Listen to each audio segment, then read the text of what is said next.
Welcome to Fortress on a Hill. I'm Henry. I'm Danny. I'm Kaye.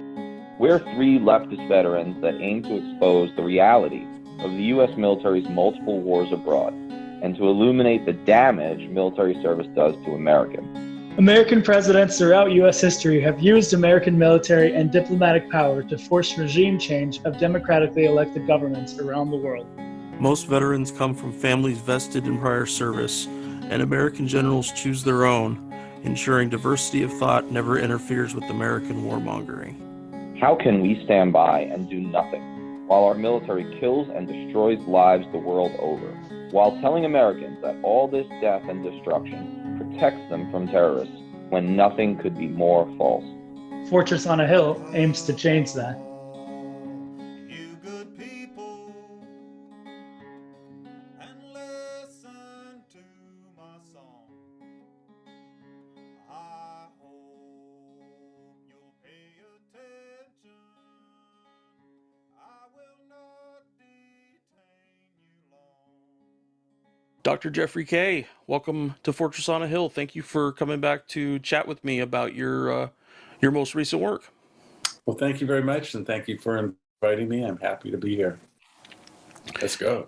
So, Dr. Kaye is a highly respected psychologist and an expert on current torture and rendition techniques and developments. He writes on torture and other subjects for Firedog Lake, Truth Out, and then most recently, what we're talking about today, his current run at Counterpunch. Article is titled CIA, MK Ultra, and the Cover-Up of U.S. Germ Warfare in the Korean War. So, Dr. Kaye, I would you take us through briefly on your article, what you've discovered and how recent discoveries may have changed how some of these events, looking back on them, look. Okay, one thing I do want to say, because the Board of Psychology in California might be interested in these things. I'm technically a retired psychologist. I'm supposed to say that because I'm not currently licensed. My licensure went with my retirement. So I'm sorry. So you're asking me again about your most recent article discussing about the forced retractions of American POWs, and about how the beginnings of Project Bluebird, and I dropped the other one into MK Ultra. Right. And we could add the word brainwashing, because that's probably what a lot of your listeners are familiar with from popular culture and terminology, because that's when the whole idea of brainwashing began. Well, technically it began even before the Korean War, as the Cold War began. And really our story begins before the Korean War, with the onset of the Cold War, a hard Cold War between the Soviet Union and the United States in the mid to late 1940s. And during that period, there were a series of trials in East Europe. Particularly a famous one was in Hungary, Cardinal Mindszenty, and another guy from IT&T, Robert Vogler. He was an American business executive in Hungary. And he and Cardinal, these guys were charged with espionage in Hungary against the Soviet Union on behalf of the United States. And arguably or not, they were tortured in custody. And when and there's controversy over that. And then when they came time for the trial, they confessed to, in fact, espionage and being working for the United States intelligence services and military. Well, this, of course, would later happen. The exact same things would happen with except it wasn't a trial, but they were in a POW camp. But the same thing would happen with U.S. flyers who were captured by North Korea and China, downed planes during the Korean War, who then confessed to use of biological warfare to their captors. And arguably, controversially, under torture or not. They later recanted as did Robert Vogler when he returned to the United States ultimately. But what was similar was, why did they confess? Why did they say they were doing these things if they were false confessions? Well, just this year, in the Journal of Cold War Studies, I believe it is, published, MIT Press, published a big article on the Vogler case, and bringing out all the information. It turns out all these years later, and this is pretty much the first instance of an American source saying this, Vogler was guilty. He did, in fact, collaborate with U.S. intelligence. His confession was true. He may have been tortured to get that confession. I don't know. I haven't looked deeply enough into the case. But what's interesting is that today, Cold War scholarship in the United States admits that this man's so-called false confession was really true. And that's what I'm saying about the 25 or so confessions that were printed by the Chinese government of various high-ranking, some of them very high-ranking officials who said that the United States had implemented what initially was an experimental program of biological warfare in Korea, and then later expanded that out as the war went on.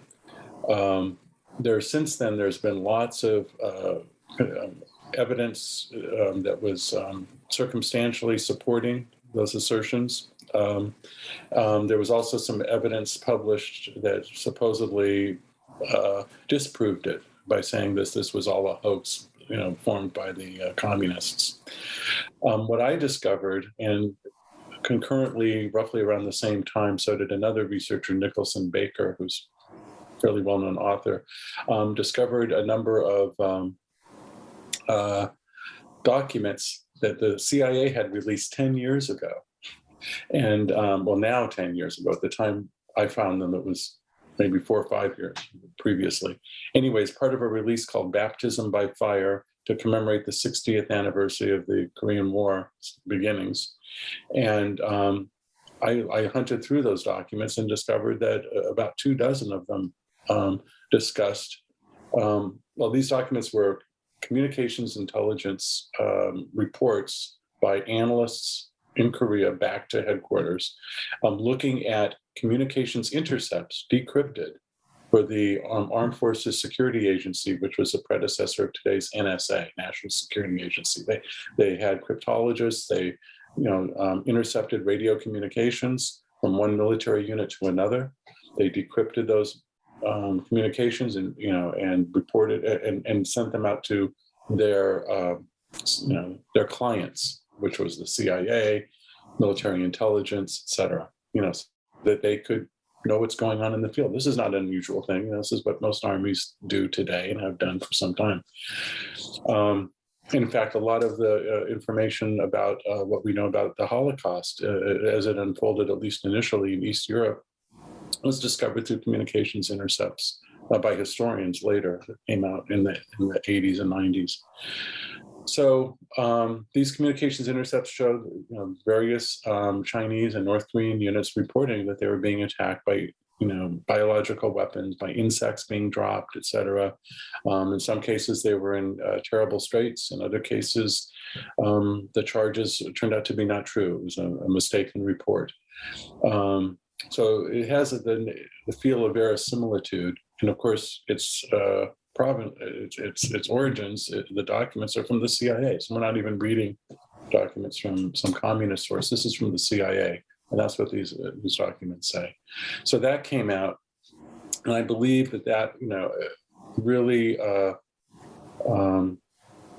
substantiated the charges that the flyers made in the 1952 and 53 when these confessions were released over a period of time. And there have been other scholars who've worked on other aspects of this. Nicholson Baker is one. The late Canadian scholars Stephen Endicott and Edward Harriman were others, and there have been a number of others. What I'm trying to do is put it together as well as I can. This is really a wide open area of U.S. history because it's been closed off. And in fact, part of this past year, one of the discoveries I made that was quite shocking to me personally was the extent of censorship that was the United States population was subjected to in the 1950s and the early 1960s. I'm going to be writing another article on this soon because I'm going to look exactly at how this happened. But I discussed it a bit in one of my articles. And, what happened was in the United States Postal Service and the U.S. Customs, using an interpretation of a World War II ruling by the Attorney General on a 1938 law, this is once we went into it, decided that they would that anything that was that they deemed political propaganda would be seized and destroyed, if it was coming from abroad, but in particular from so-called Iron Curtain countries. So we're talking about the Soviet Union, China, North Korea, basically at that time, and some of the East European countries. And this was a massive program. I mean, hundreds of thousands, if not millions of works were destroyed during this period. And there were protests by American book publishers and by scientists as early as the mid-50s. I just recently discovered in old congressional hearings, protesting how this was actually harming national security, and nobody knew what was happening in our archives.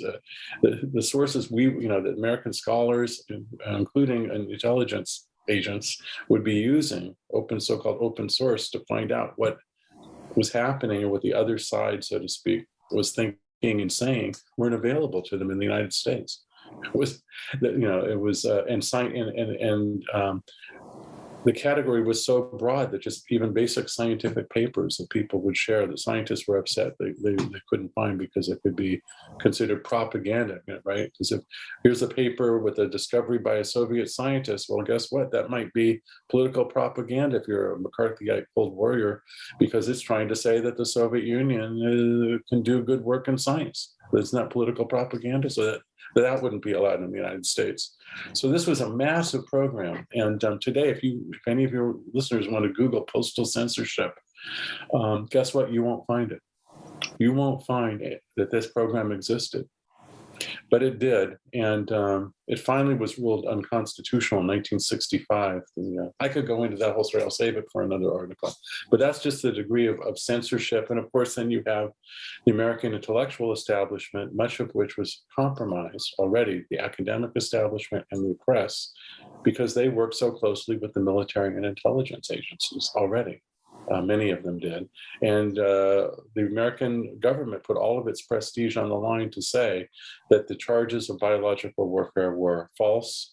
They were part of a Hate America campaign. And, and that there was no such thing could have happened.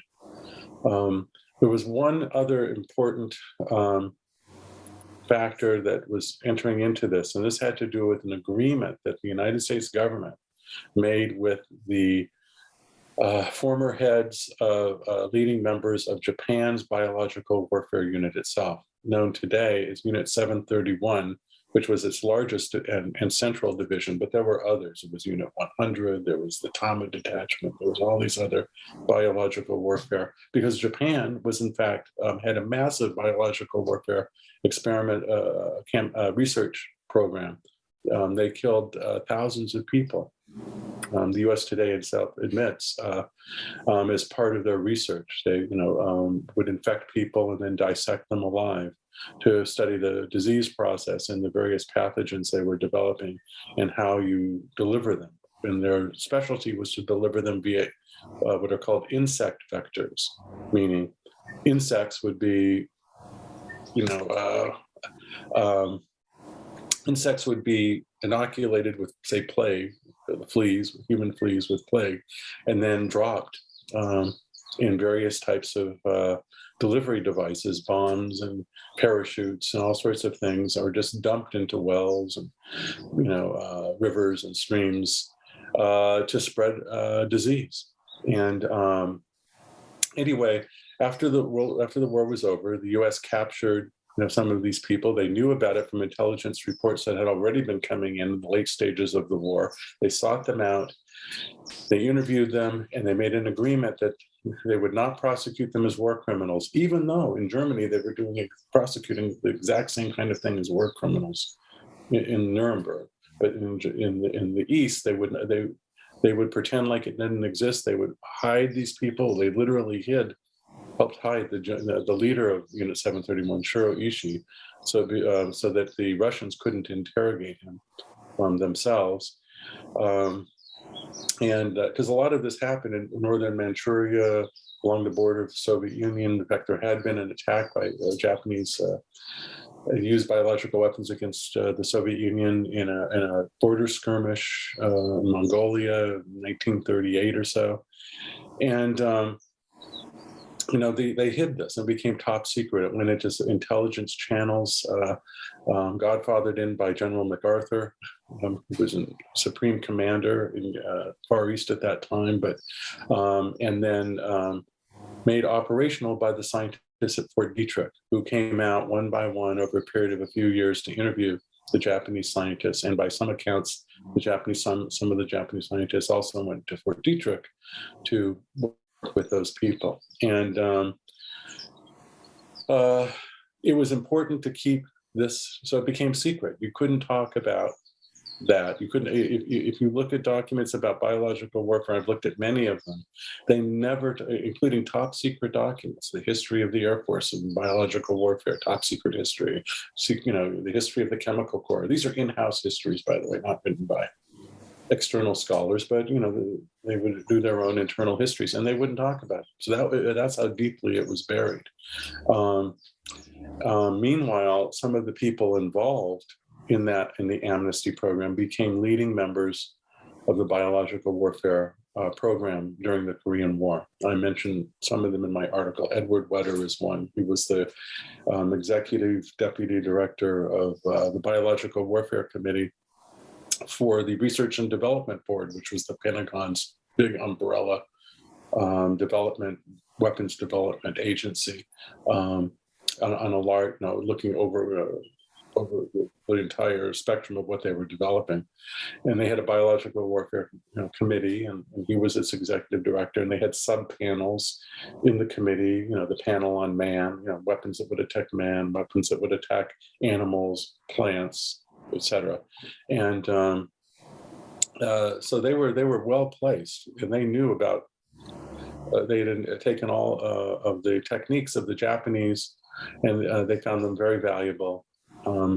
And it wasn't the way they necessarily wanted to go. They were going to use their techniques. But what happened was, when the Korean War, most people don't know the history of the Korean War. It's often called the Forgotten War. But the most important thing to remember probably is that the first 6 months or so of the Korean War was kind of insane. I mean, like no other war the United States had ever been in. The war ostensibly started in the middle of late June, June 25th, I think, 1950, when North Korean troops, invaded South Korea. But of course, in Korea, North Korea, South Korea, that was a fiction created by the Americans with the Soviets' assistance. It was just Korea. And in fact, there had already been, basically a civil war was going on, and there was subject perhaps for another show, but there was tremendous internal strife within South Korea itself. There were a lot of border skirmishes in which thousands were being killed already before the war even began.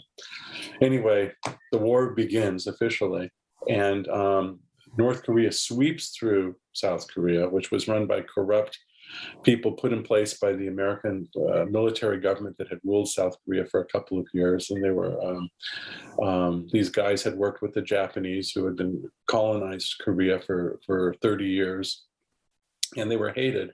And the North Koreans, who are army, the Democratic People's Republic of Korea, swept through South Korea, almost won everything, had pushed the South Korean government, the ROC, or Republic of Korean government, and its American allies down to a little tiny corner of South Korea near Busan. And that ended with a swiftly organized, and I wonder how they were able to organize it so quickly, except that America had massive assets nearby in Japan, of course, still from the war. And they invaded near Seoul at Incheon. kind of came in through the rear, the rear of the North Korean army, cut them off from their supplies, and then they kind of routed the North Koreans, and North Korea retreated all the way up to the border of China, the North Korean forces, and the Americans wanted to go into China. That was MacArthur's plan. And then China, for various reasons, not least its concern about its own existence and its own security, invaded in late October and in November, sent its troops in to help the North Koreans. And when they came in and swept pell-mell, the American forces fell back in one of the worst retreats the United States Army has ever had, maybe ever will have, I don't know. But it was a true defeat for the Americans, and they were swept back below the 38th parallel. I mean, they were, and so that the cities of Pyongyang and Seoul were occupied and reoccupied back and forth by different forces multiple times in a period of 6 months. And the war wasn't going so good. And there was a lot of talk about using nuclear weapons at that time. But the Soviet Union now had nuclear weapons, and Truman, rightly so, and others were concerned about having this be a breakout of World War III. Things were very tense in East Europe. There was a lot of war weariness still from World War II. America may not have suffered the way, say, the Soviet Union or Germany suffered from the war, but together the U.S. and the U.K. had lost 100,000 soldiers in World War II. That's a lot of people, and there was people that weren't ready for another war. In fact, the Korean War, when it did break out, was not popular, and ultimately Truman was thrown out of office partly because he just could not end the Korean War, which people didn't want. But they didn't, they turned to lacking the use of atomic weapons. They turned to the other weapons of mass destruction, that was biological and chemical weapons. I don't know the extent in which chemical weapons were used, except that napalm, if you want to consider it a chemical weapon, I think it is, was plastered all over North Korea, burning down almost every city, every building. The war in the North went underground. People lived underground. It was hideous. Millions of people were killed or injured, civilians. It was just a nightmarish kind of war. This is throughout the peninsula. So I'm going far afield, but I think your listeners need to understand just how savage the Korean War really was, and how a decision to use biological weapons made sense to a certain coterie within the American military and intelligence agencies.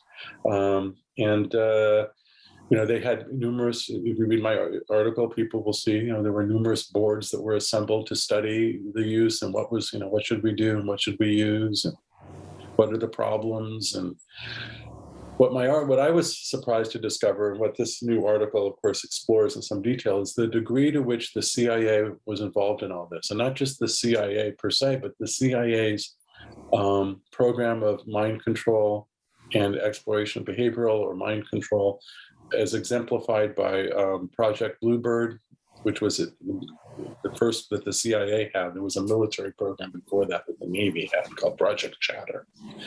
But so Project Bluebird, which then basically just changed its name and became, as it grew, and became Project Artichoke. And by mid-1953, the program, Artichoke program, which involved exploring different kinds of drugs to use to regress people, to help hypnotize them, to give them amnesia, to interrogate them, in other words, as part of a massive interrogation program, stimulated by, supposedly by the brainwashing fears that they had way back from these, people. They supposedly believed, maybe they did. I'm unsure of this myself, but they supposedly believed that the communists had developed extremely sophisticated drugs or mind control techniques so that any American captured would be open to giving up information or being used in false confessions or show trials for the communists. And they wanted to combat that even more, they wanted to do it themselves.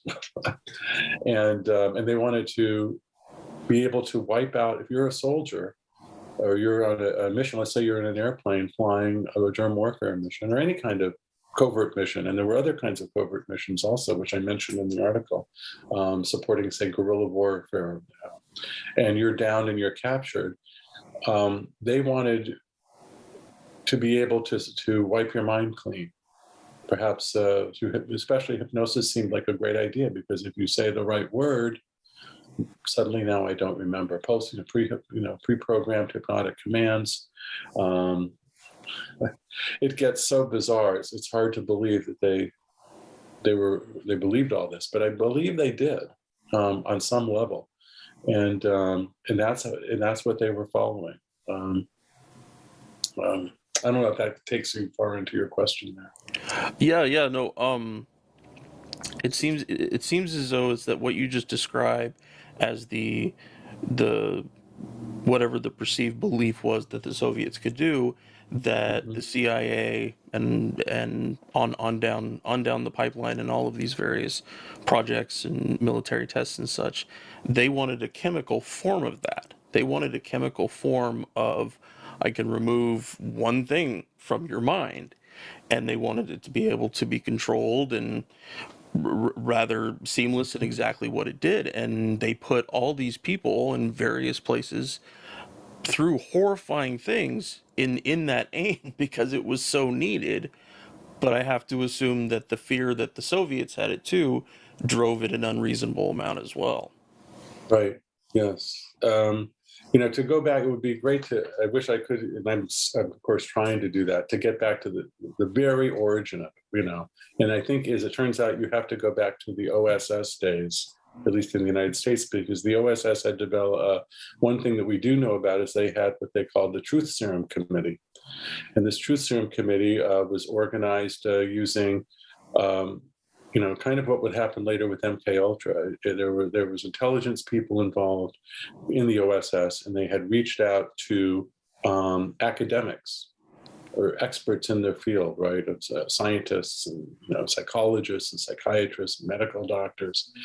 And this thing, it was very top secret. At one point, they were so worried about the security of the Truth Serum work that they went to sites that were controlled as part of the Project Manhattan, the atom bomb project, which was under extreme security.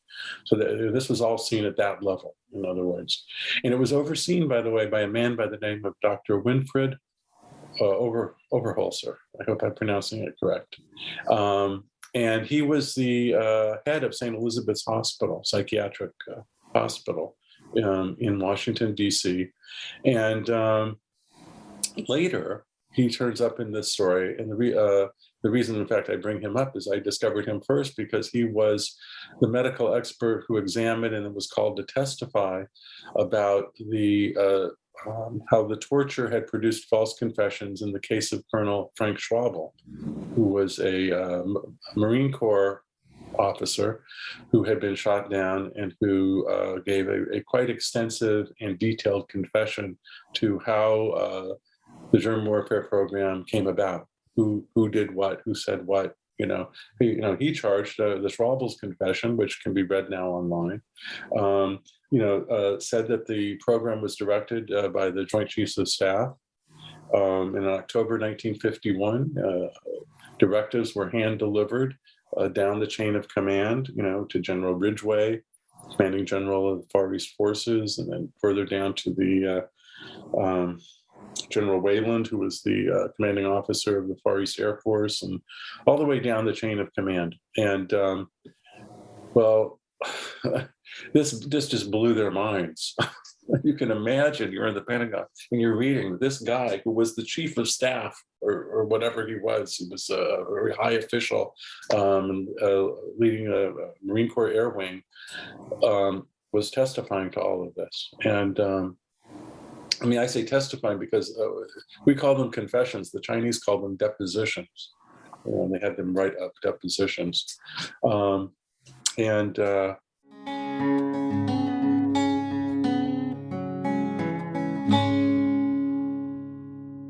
Our podcast is supported in a few different ways. First, there's Patreon, where we're blessed to have an array of wonderful supporters, helping the guys and I pay for some of the podcast's expenses.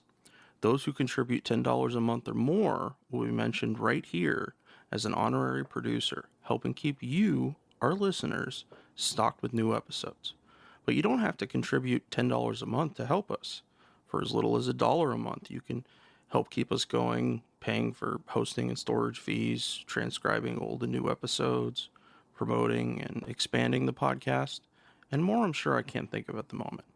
So let's bring out our honorary producers, and they are Will Arens, Fahim Shirazi, James O'Barr, Adam Bellows, Eric Phillips, Paul Appel, Julie Dupree, Thomas Benson, Janet Hansen, Tristan Oliver, Daniel Fleming, Michael Karen, Zach H., Ren Jacob, Howard Reynolds, Why I Am Anti-War Podcast, Scott Spaulding, Kenneth Cordasco, Korgoth, and the Status Quo Podcast. Your contributions are wonderfully helpful to us. Thank you so much. However, if Patreon isn't your style, you can contribute directly to us through PayPal at paypal.me/Fortress on a Hill. Or please check out our awesome store on Spreadshirt.com for some great Fortress merch. The link is in the show notes. And now, let's get back to the podcast.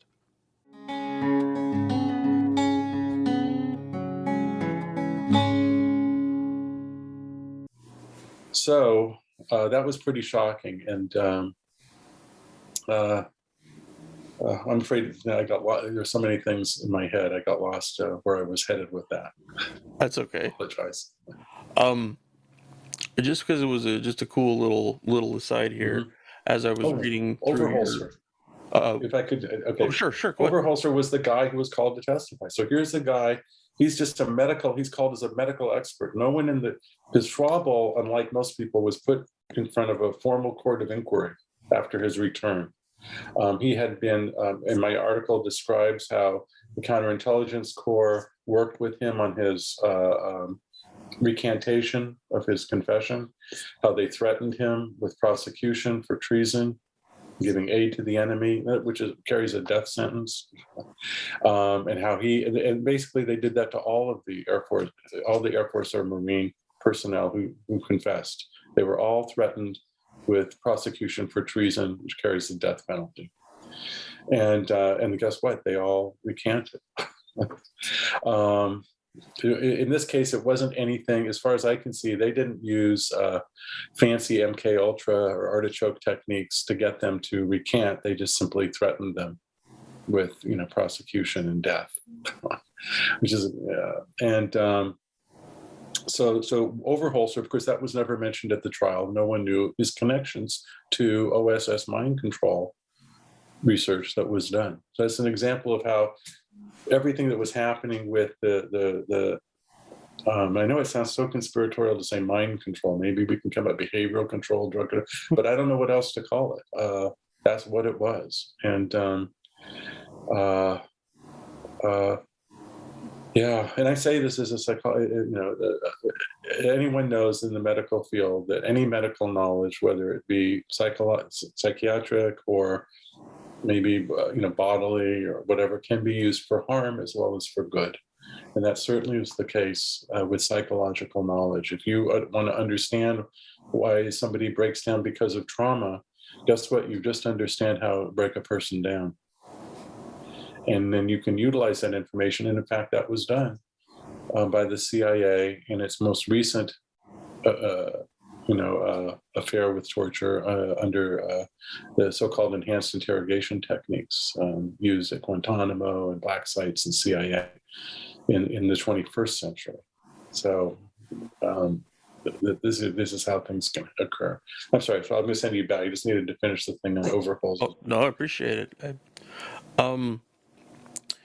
Going back for just a second to Colonel Schwabel, was there any point, and this may have been from study much later, was there any point where writers or researchers were able to discern how he really felt about that original confession about what was actually happening in the program. I mean, and I mean, Hmm. I'm a former soldier. Just to read that Yeah, stuff, it blows my mind. You know, just to think, yeah, but we also don't fully comprehend what the conditions were for him when he was right, in captivity and what right, conditions he gave that right, deposition. So right. Well, that really does get to some of the core of the controversy, what you bring up. What did he really think? I mean, his confession to the Chinese, he says, you know, I don't have to say this, but I'm going to say it, which is this thing made me sick. I mean, this isn't a quote now, I'm paraphrasing, but sure. this was dishonorable to use biological weapons. Nobody I knew liked it. We were all kind of upset about it. Um, and nor did I think it would even work. It wasn't even an effective weapon. That's what he seemed to think, and it seems genuine when you read it. It doesn't have the feel of a canned thing that some enemy told you to say. But once he's back in the United States and after being threatened with treason and with the death penalty, he now says, I was tortured to say those things. What I had to say were ridiculous. But a very sympathetic researcher on Schwabel's life, Raymond Leck, who's now passed away, in his book, and interviewed Schwabel and knew him to some extent, said, he was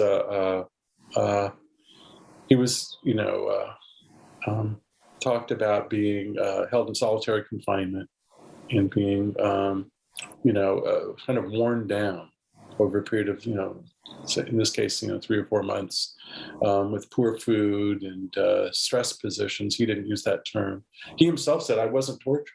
I don't, I don't want to make it sound. He says like I was tortured, but because in his mind and in many people's mind, torture means they didn't put bamboo under my fingernails.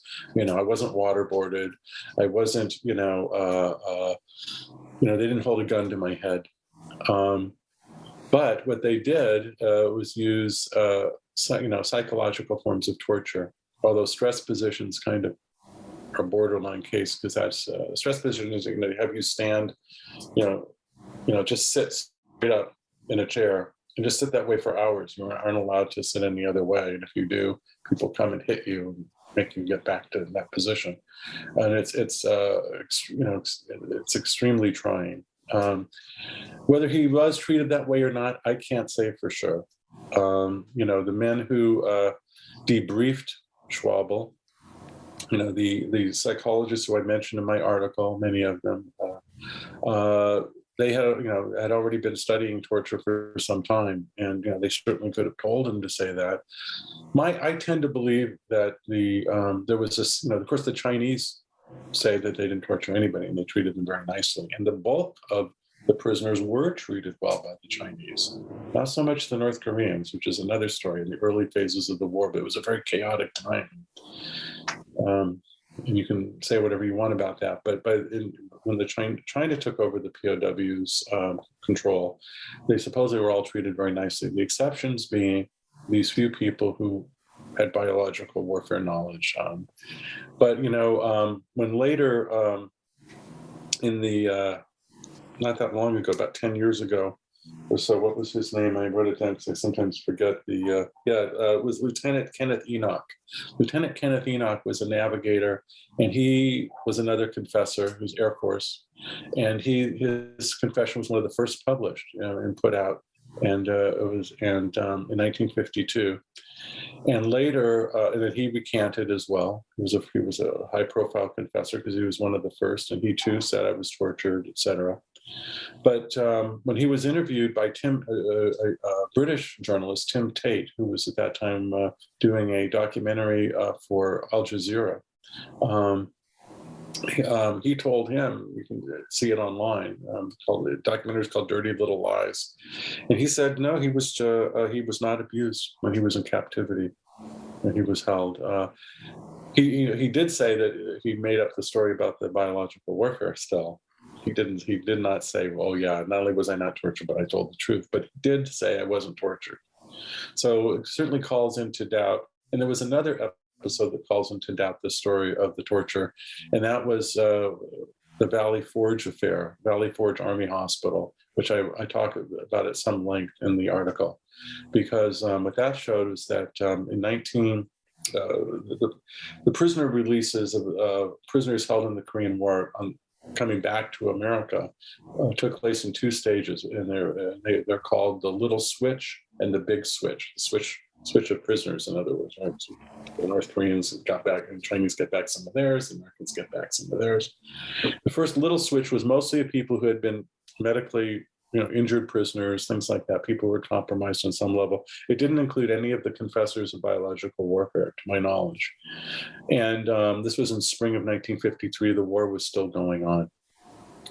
And there were only about 350 or so prisoners that were going to be released. But a little less than 10% of them had been identified by American intelligence as so-called hardcore cases. These were people who were hardcore communists, that these people had been converted or brainwashed to be for the Chinese and communist side. And that the CIA had heard of this, got word of it, and when the prisoners were set to come back to the United States, this subset of so-called hardcore prisoners and others who were dubious on some level, or they were worried about a couple dozen of them, were sent to Valley Forge Army Hospital in Pennsylvania under armed guard the entire way. And they were going to do artichoke-style interrogations on them. Just so your audience knows, well, what's an artichoke-style interrogation? What was the state of art of CIA interrogation in those days? And they were still honing their craft. I mean, they were using these things for interrogations, and then they were studying it as well. They were using it to study how human beings react under stress. They were using it to study ways to produce amnesia in individuals, studying ways to break down personality and then reconstruct it. Later, it would take, I know you wanted to talk about this. Later, it took massive form of MK Ultra and found its worst, possibly, I'd say probably so, its worst example in the famous experiments of Ewan Cameron in Montreal in the mid to late 50s, which was, well, we can get to that, but which my article goes into, and which was overseen by, on the CIA side, by the same man who was in charge of overseeing the study of the returning Air Force prisoners who had confessed to biological warfare. His name was James L. Monroe, the same guy. But anyway, we'll come back to that. I mean, this is just, it kind of, even as I say these things myself, I don't know how your listeners feel about this, but it continues to blow my mind that all these things occurred. They're used to having their minds blown by people like you, so it's okay. Perfectly all right. Well, I've studied this thing now for some years, and I still continue to be surprised by new findings. But I was talking about the returnees at Valley Forge and the artichoke people, and I linked to the documents in my article. They wanted to run their standard artichoke approach. And what was that? They would drug people with various kinds of drugs that they had, primarily barbiturates, truth drugs like sodium amytal, but also scopolamine and others, and potentially also use electric shock or insulin shock to scramble their minds. What's an insulin shock? Insulin shock, they give you insulin, so much of it, you kind of, your body goes into convulsions. Both of them produce convulsions. ECT, or electric shock therapy, so-called treatment, or insulin shock. There was another drug they used too, and since I can't think of its name, it starts with an M. I wrote about it once, but I'll leave that go. But there are various ways in which to scramble the mind. So I think they settled more on ECT, which is what they would use. And then later, of course, they would discover LSD and start using that. And the idea was to use that in conjunction with hypnosis, deep hypnosis, and other forms of interrogation to get people to supposedly confess themselves about things. And they were using, there was a plan made up for the Valley Forge interrogations, and it included an experimental drug whose name is still classified, that would produce disorientation in the prisoners. And remember, these were people who were imprisoned American POWs, brought back to the United States, sent to an army hospital where they were going to be given electric shock, hypnotized, who knows what, in an experiment, an interrogation experiment, because these people were supposedly had been recruited to communism. As it turned out, this is another bizarre aspect from my standpoint that came up, and I mentioned it in the article. Internally, what happened was the initial plan fell apart. At least officially, it fell apart.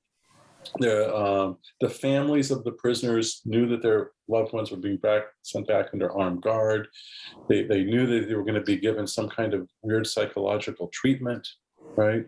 And they started protesting. And so much so that a high-ranking CIA officer hightailed it out there to the site to kind of, unruffle some feathers and see what was really going on. And in the end, kind of put a stop to it at that moment anyway. And also some congressional people were starting to ask questions. The security of the operation was collapsing, in other words. And they called it off, although they still worked with Army and interrogators. Remember, these were all Army people. The Air Force people had not been released. They were working with Army, CID, and interrogators, and providing some kind of unspecified assistance. So one wonders what that was. But later, we see in other reports that the CIA ultimately did go back and do its interrogations. And to the extent they were artichoke interrogations, I'm not sure, but I don't know what else they would be doing, because there was no reason for them to be there if CID had already interrogated. So, but internally, as the CIA is reporting on this to other people, I have two reports, one to the Psychological Strategy Board, which was a high-level joint agency established under the Truman, I think still under Truman, under Truman. We had State Department officials and head of the CIA and others were involved in looking at psychological warfare and plotting that out and trying to coordinate this across all the different U.S. agencies.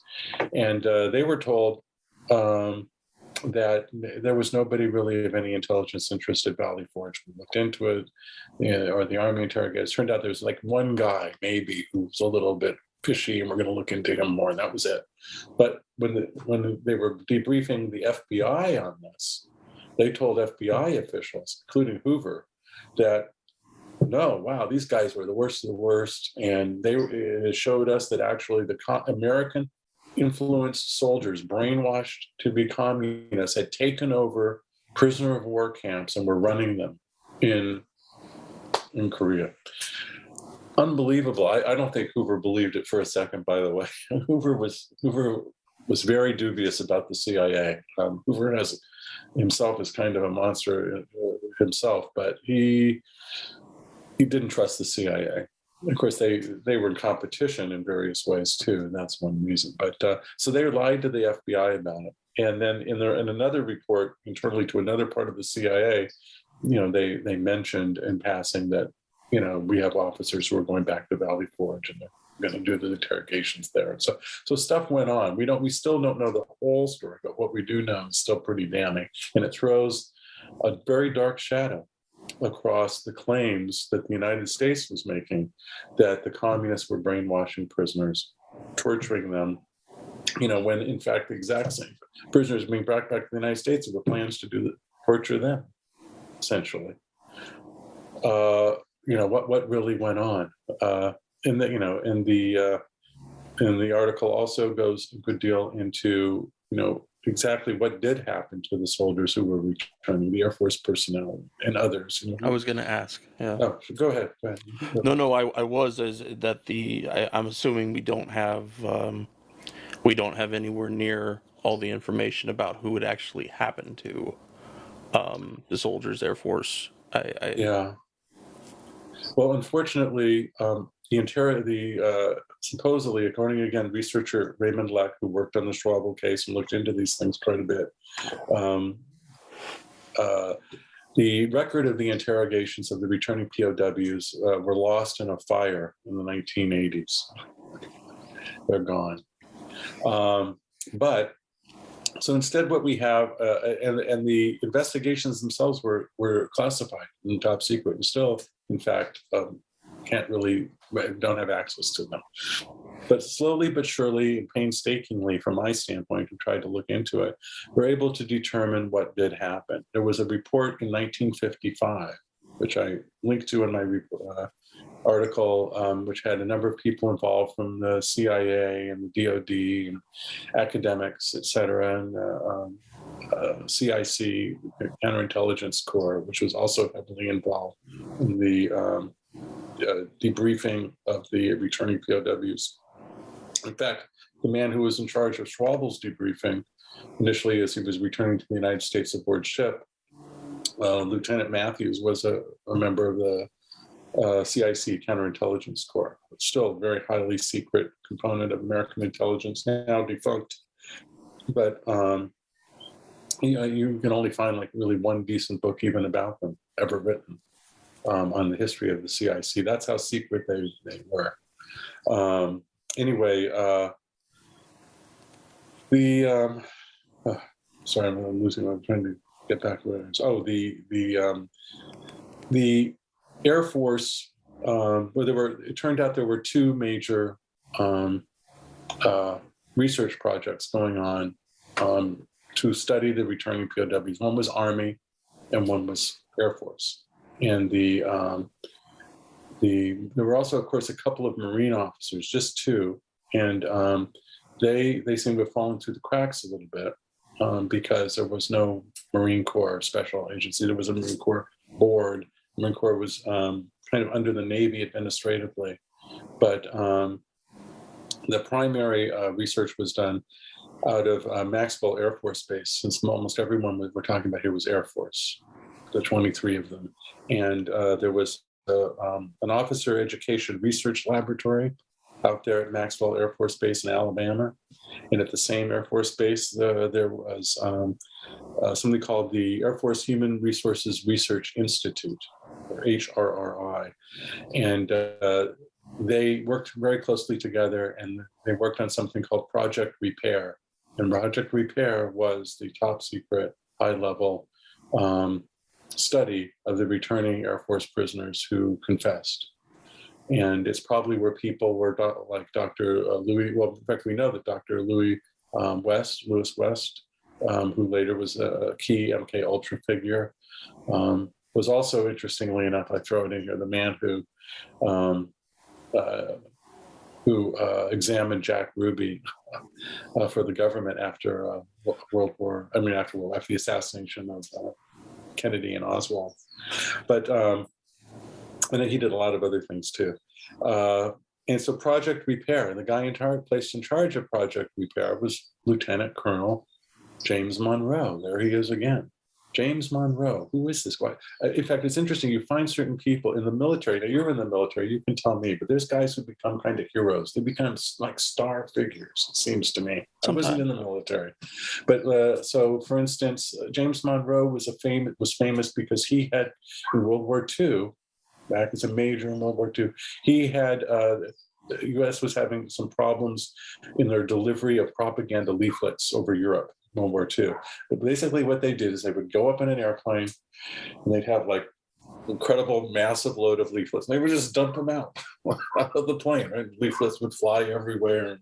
And, it was kind of messy, and it really didn't get to where it couldn't be well targeted, in other words. So he developed a leaflet bomb. And it was a 500-pound bomb or so that had chambers in it, and you could put the leaflets in the chambers and have a timed fuse, and you could pretty accurately, over a few hundred yards area, deliver the leaflets that you wanted to deliver. It's called, and they called it. It became famously known as the Monroe Bomb, and he was a hero. in the psychological warfare component of World War II and became well known and was written up in the press. I mean, this wasn't a covert thing later, the Monroe bomb, that's what they called it. When the Korean War came around, they had, and the need for use of biological weapons munitions was imminent, was important because they didn't have the munitions ready to go for their biological warfare campaign. They turned to the use of the CIA actually developed it at Fort Detrick as part of the Special Operations Division that was there, where your listeners might be interested to know one of its leaders was, now I'm blanking on the name, Frank Olson was involved in this. And, they morphed instead of leaflets, they put, feathers, turkey feathers mostly, inoculated with various types of diseases, dusted with anthrax, et cetera, and used it instead of leaflets in the chambers of the propaganda bomb and dropped them on North Korea and China. And this even came out at the time in a little bit of a mini scandal when the head of a congressional committee who had just been briefed by a general came out and told people, we don't need fancy weapons for biological war. We already have weapons on hand that can deliver biological weaponry. And I'm thinking here he says of the leaflet bomb. What? It was like, why did he say, of course, the American military got on that fast. Oh, he doesn't know what he's talking about. We didn't say that. It's mistaken. So anyway, Monroe is the head of this Project Repair. And we don't know a lot what happened. They gathered a group of different, maybe a few dozen doctors, psychiatrists, academic types, again, some of the military, some not, to work on intensively interview. We don't know everything that happened, perhaps experiment upon. Were some of these people objects of artichoke experiments, for instance? It certainly seems possible. But we just don't know. That was pure speculation on my part. But you do have the same kinds of people around. And we do know that they were intricately involved with biological warfare campaign. So for instance, the Human Resources Research Institute, HRRI at Maxwell Air Force Base, its parent agency was Air Research and Development Command, ARDC, in Maxwell, also headquartered in Maxwell Air Force Base. ARDC, if you look through the materials, was heavily involved in the implementation and development of biological warfare munitions. So you have the agency, the parent agency, an investigation whose parent agency was part of the biological warfare development hierarchy and campaign, which then does its own investigation of the people who confess to the use of biological warfare. Something's not right here. And in fact, so over and over you see that these are just fake investigations. Back to the Schwabel trial. There were 3 officers, who were going to, high-ranking officers who were going to, well, maybe it was 4. It was 3 or 4, I'm sorry. I'd have to look back. But anyway, of the 3 or 4 officers who were in charge of the decision that would be made on Schwabel as to whether or not he was guilty, a traitor, or should be, implemented, what kind of punishment we should deal out to him, was a man by the name of General Schilt. General Schilt was actually named in Schwabel's own confession as one of the major officers involved in the chain of command of biological warfare. And yet why would he be, there's no way that guy should be judging Schwabel on what he's doing. How could that be? Of course, it's never mentioned. No one's ever, even Raymond Leck seemed to have flown by him. Although I know Leck published Schwabel's confession. He knows what's in it. He knew who was on the board. I don't know why he ignored that, but I think he had already convinced himself that Schwabel was telling the truth about being tortured and having false confessions. And, there's something, that in psychology, and I can say this as a psychologist, it's called confirmation bias, which is the short way of saying it is we believe what we want to believe. We believe what we've been taught to believe. right? And when you're faced with something different, it produces a state of internal confusion or anxiety, sometimes called cognitive dissonance. And the default is to go to that which is known and not necessarily accept that which is, highly discordant with your own major views. And I realize that that's what I'm doing in many ways in my work. And what I'm proposing here is a revisionist history of the Cold War. I mean, a lot of it's already known. MK Ultra is not my discovery. A lot of really good researchers have written books and studied and done an incredible amount of work on it. And a lot of the things I get are coming from other people. I'm drawing together from other people. But everything that I'm talking about in terms of the investigation into the flyers, by the military and the CIA, about the confessions, which were not published. Remember, I mentioned the censorship. Your listeners at the beginning of this interview, I brought up, well, those confessions were published, but they never reached the United States.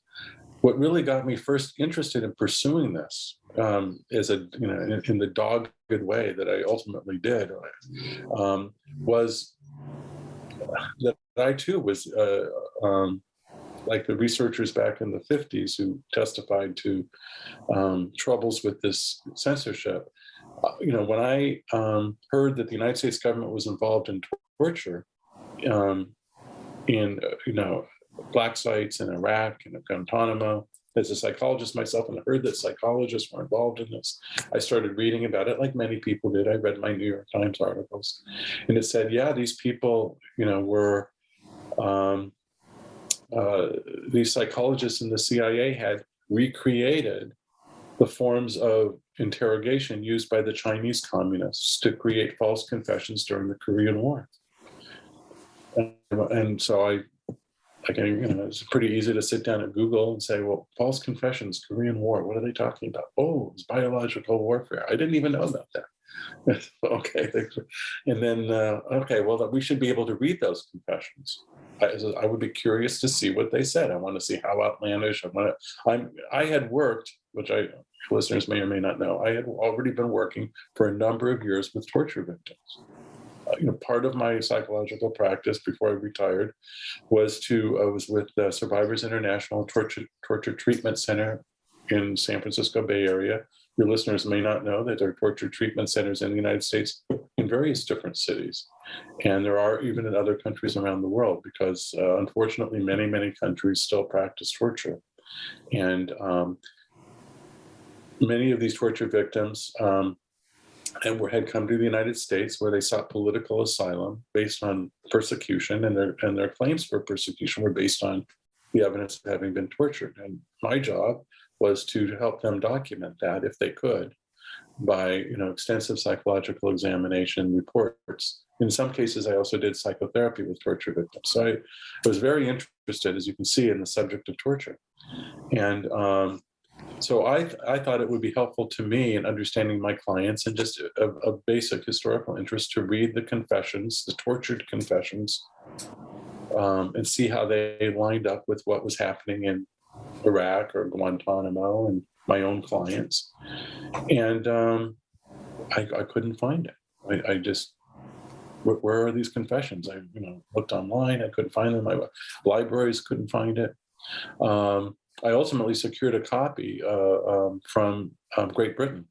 And only this year did I discover, and the same thing, by the way, with another report where some of the confessions had been published in a report by the International Scientific Commission, an ad hoc group put together by the World Peace Council in 1952 to investigate the allegations at that time. It was left-wing, et cetera. And But it was headed by a very famous British scientist by the name of Joseph Needham, who was very well known in the world. And they concluded that the charges of biological warfare made by China and North Korea were were correct. And they published some of the 4 confessions as part of an appendix to their report, along with a lot of other appendices of backing their findings. And I couldn't find that either. So that started to be suspicious to me. Why is it I can't find the very evidence that they're talking about? on this. I mean, the Korean War I know was a long time ago, but you can find stuff from World War II, and that's even longer ago. How could I not find?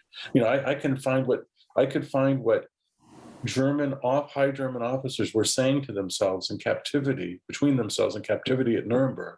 I could find that, but I couldn't find what the confessions were that were at the time very famous and had plastered, and was a huge controversy in the United States. And we're not anyway. I did find them, and ultimately, and I've worked a long time looking. I wanted to research more the background to all of this before I wrote about it. Of course, for many years I was still working as a working psychologist, and like anyone, a person who works, I didn't have a lot of time for research and writing, so only recently have I been able to finally, put my attentions to the subject and begin to write more about it. Hopefully I've answered your question and maybe a bit more. Yeah. What Schwabel felt. Yeah. I wish I knew exactly what he felt. For what any of these officers went through, I don't know. It's very complex. I'm sure that he was not. I do believe he was not happy with himself. He probably thought he was weak for having broken to the extent that he did, collaborate to the extent he did. And by the way, in the trial and in Lech's book on Schwabel, and Lech, who believes Schwabel was tortured, etc., admits and the quotes attorney at the trial that of many aspects that Schwabel reported that were true. Right, just over and over again, the secret things that shouldn't have been talked about. Right, chain of including operational information that was then current happening. That's like treason, right? Oh yeah, secret airbase K8. Oh yeah, well K8's at this city. Here's where it's located. Yep. Here's the guy in charge. What? That's treason. Well, it's not treason. You're captive, was it? As it turns out, the United States government never gave specific instructions at that point in time of what people were supposed to do when they were captured. They said, it's supposed to be name, rank, and serial number. No, that wasn't it. That wasn't it. That came later, right? At the time, you just, in fact, it was the fact that they didn't have much guidance that was there was out of that controversy arose a major new controversy over exactly what kind of rules of should be promulgated for prisoner, for captured personnel, and code of conduct, and that could be an article or a story in and of itself. And the new code of conduct came out of the Korean War experience, but it didn't exist before it. Well, Doc, I think that's a good place for us to pause for today. I know you and I talked a little bit offline about some other things that I had scripted out, so I would love it for you to. Sure. It's important to take that way. I have more time to read too. Right. But I would love for you to come back here in the next week or two when you have time, and we can keep talking about this. It's incredibly fascinating and incredibly disturbing as well. The implications for what some of our countrymen went through, and that no one knows about it. That very few people. But I really applaud your efforts to be part of this, to research it, to go after it in a devoutly journalistic fashion. I think that it's really important subjects. Especially, and like you and I talked about offline about discussing the military law enforcement interrogation aspects of it. I'm wanting to go back into that history a bit and try to understand when and where some of those things came around. Talking about the Reed techniques and the Mr.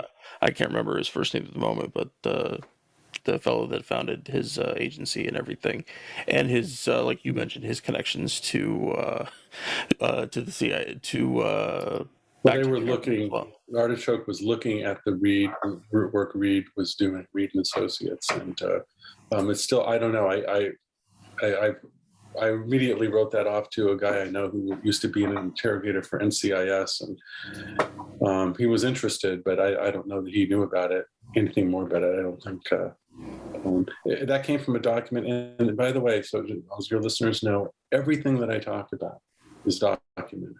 Everything, you know, a lot of journalism articles you'll read, and they'll say, this happened, that person said this, but you don't, you know, you just have to take their word for it. I provide a link, and the link is usually to an original document. Either that document might be from the CIA, it might be from the FBI, it might be from, you know, as I say, an official history in-house within some military agency, you know, or it could be the communications intelligence reports that were later published by the CIA. These things are all there to be looked at, because history and journalism too needs to be checked.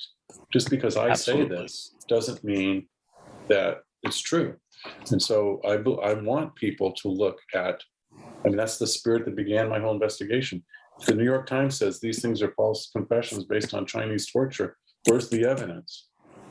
They don't provide the evidence.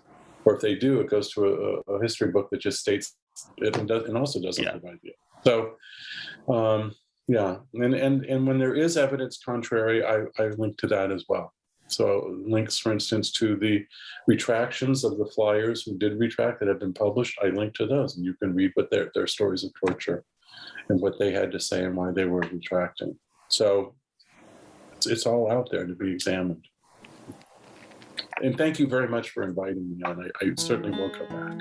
Absolutely, Dr. Wu, it's been an absolute pleasure. We'll talk again soon. Okay, thank you very much. We're on Twitter at Fortress on a Hill, and also at Facebook.com at Fortress on a Hill. You can find our main blog page and our full collection of episodes at www.fortressonahill.com. iTunes, Stitcher, Google Podcasts, Patreon, Spotify. You name it, almost anywhere you listen, we're already waiting for you. And hey, we're always in the market for more Patreon supporters. Please consider becoming a patron at patreon.com. And if you're not into giving us a monthly payment, think about giving us a couple bucks on PayPal. The link is in the show notes. Skepticism is one's best armor. Never forget it. We'll see you next time. And listen to my song. I hope you'll pay attention. I will not be